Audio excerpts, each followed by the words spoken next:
Bakit importanteng tumatawa? Number one, scientific muna tayo. Pag tumatawa o nagiging masaya tayo, our own body, sarili nating katawan, produces happy hormones which is called endorphins. And endorphins, for your information, is a natural pain reliever. So pag masaya ang katawan mo, masaya ka, masaya utak mo, masaya ka, naggagawa ang katawan mo ng endorphins. Unti-unti nawawala yung pain. Kaya pag may masakit sa inyo, huwag kayong manonood ng drama. Naapektuhan kayo mentally and emotionally.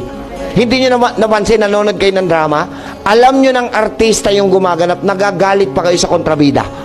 Sinabi naman ng Panginoon, sabihin natin, Proverbs 17:22. Hoy, may sinabi ho kayo, narinig ko ang sabi nyo, laughter is the best. Sabi ng tao yon.